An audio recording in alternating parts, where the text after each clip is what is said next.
Indian Council for Cultural Relations, Dr. Vinay Sahasrabuddhe ji.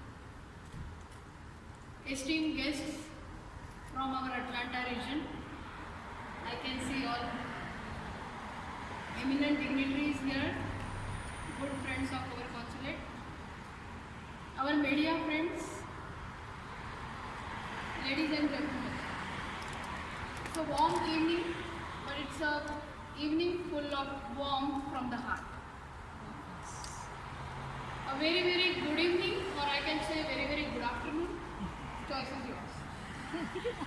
It's my proud privilege to extend a very, very warm welcome to all of you on this historic occasion. This consulate began its operations in 2011. Since my arrival, here we have seen three important visits. First ministerial visit by the then Minister of State, Dr. V.K. Singh in November 2018. Visit by Deputy Chief Minister of Bihar, Shri Sushil Kumar Modi ji in December 2018. And the first visit by newly arrived ambassador in January 2019. This is a source of great pride for us. And now, sir, I am glad to respectfully welcome you as our honored guest, so that the ICCR, what we abbreviate as the Indian Council of Cultural Relations, we abbreviate as ICCR. He is here, he is member of Parliament, of Upper House of Parliament, what is that we call Rajya Sabha, and he represents state of Maharashtra, my own home state. So, sir, I welcome you again.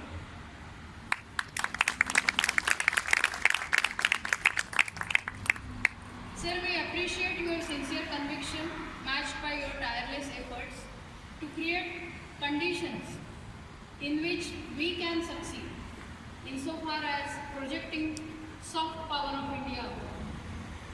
This I can say confidently, as I have sought your guidance, directions in my previous assignment as Regional Passport Officer and Coordinator of Integrated Ministry of External Affairs Secretariat in Mumbai. Sir, you guided us, assisted us at various events we organized at our Regional Office of ICCR in Mumbai, the financial capital of India. Your friendly advice from time to time on how to make things happen successfully and constant encouragement for implementing various ICCR schemes and programs have been deeply valuable. Now fast forward. Sir, your prompt and positive action on agreeing to unveil bust of Mahatma Gandhi ji has been hugely appreciated. Actually, we wanted to have a cultural program, a stage drama on Swami Vivekananda's life one day prior to this. However, due to certain technical issues, we have deferred it. Now it will happen sometime in October. And we thought we will avail of actually that opportunity to invite you and then unveil this bust. And that was our idea, because our embassy in Washington has a huge statue there. And in our consulate, all my officers wanted that bust or a statue in front of our consulate. And that was our dream, sir. So we wanted to use that as a peg to invite you, but that didn't happen, but this is happening.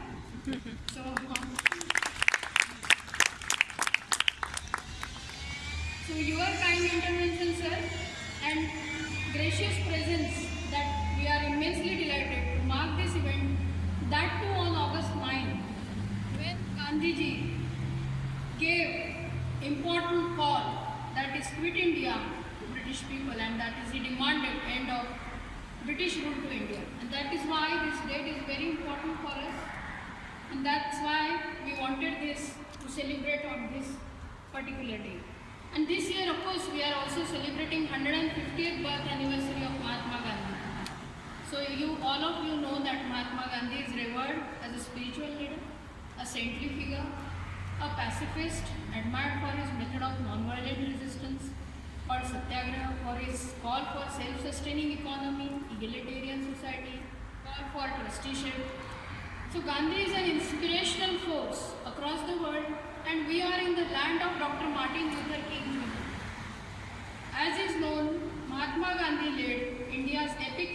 struggle against colonialism, and Dr. Martin Luther King led America's epic struggle against racism. So this year we are celebrating 90th birth anniversary of Dr. Martin Luther King and 60th anniversary of Martin Luther King Jr.'s visit to India, which he famously called pilgrimage to India. So therefore this ceremony of unveiling bust of Gandhiji in Atlanta, motherland of Dr. Martin Luther King, has special meaning to us. And I know Dr. Berry is there. She is mother of the statue in Gandhi King Center, and we wanted her to be here so that she also is mother for the bust unveiling here today. Sir, every time we meet you, sir, we feel a new sense of optimism. Your sense of fairness and commitment motivates us. Sir, your strong and clear-sighted leadership energizes us to excel in our endeavors. Sir, we know that on September 22nd, Prime Minister Modi is scheduled to visit Houston. So we all of you gathered here, we want all of you to help us going to Houston. I want your over-representation in Houston. It cannot be a Texas-led event. It has to be Atlanta-led event. So it is pleasure to see you, all of you. Again, a warm welcome to all our esteemed guests, eminent dignitaries from community, friends from media. We really appreciate your kind presence. I know everybody will need that Texan hat here, but it's fine. The sun will go away now. It's fine. It's great to see you all. The journey of our consulate has so far been wonderful. However, we are convinced that journey ahead will be far, far special, far, far full of excitement, renewed vigor and new energy. We want your support in this endeavor because as a consulate, we cannot do so many things on our own. It's a joint partnership with you, with us. So we look forward to the beautiful reality of rebuilding intense engagement with friends in our jurisdiction. Thank you. Jai Hind. Sir, we will. Dr. Swati Kulkarni, very proactive and creatively talented Consulate General here. Dignitaries present over here, members of the Indian community, some representatives of the American community here, ladies and gentlemen. It's a great privilege to be here in the land of Martin Luther King to unveil the bust of father of the nation, Mahatma Gandhi, right on the eve of the beginning of the celebration of 150th year of the birth of Mahatma Gandhi. I believe that Mahatma Gandhi's life itself was a great message. Of course, he wrote several books, he edited several journals, but what is more important, perhaps more important than his writings as well, is the way he lived his life. And therefore, a person of the stature of Mahatma Gandhi, who told us, taught us as to how we have to walk what we talk. And perhaps this is something which apparently is very easy, but practically very, very difficult. And that is the message of Mahatma Gandhi, I believe. In these days where we see hypocrisy all around, all of us need to imbibe. His thought process practically covered every aspect of human life, from day-to-day issues to issues that are of a philosophical nature. On every subject, he had his particular distinctive way of thinking. From ecology to technology, from food to fabric, from ethics to economics, all subjects covered the thought process of Mahatma Gandhi. He was a creative thinker, and we learned several things from his life, but most important, I believe, in today's world is the dignity of labor that he taught us. And not just dignity of labor, in a very dignified manner. For example, before Mahatma Gandhi's emergence, how to engage in what he described as non-cooperation.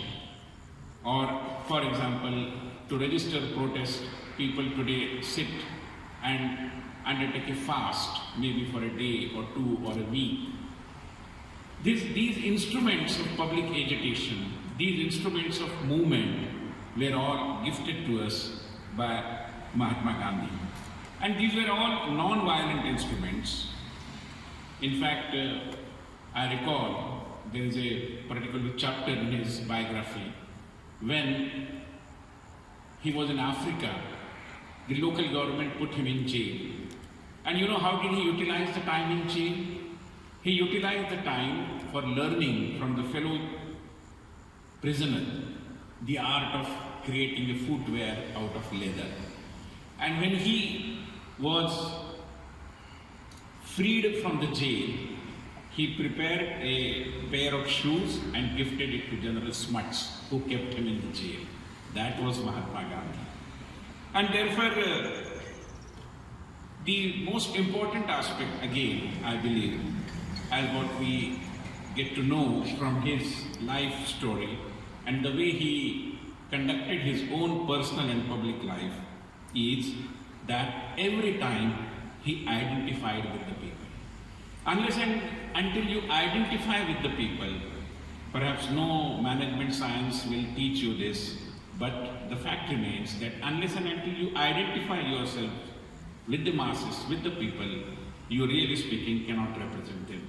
You have to be amongst the people, you have to be one of them, and then only people allow you to represent them. That is a powerful message.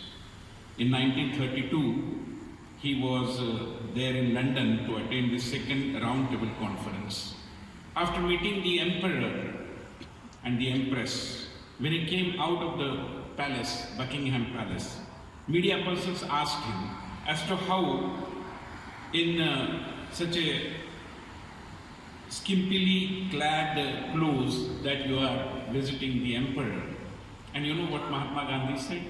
He said, but I realized that the emperor had so many clothes, and not only he himself, but several Mahatma Gandhis could be covered by those clothes. That was the wit of Mahatma Gandhi. Friends, we know that today in our public life, there is an acute crisis of purpose, which is seen in several ways. There is a crisis of purpose, there is a crisis of authenticity, there is a crisis of ownership, and also there is a crisis of relationship. And very unfortunately though, these crises are not limited to India alone. They are perhaps omnipresent all over the world.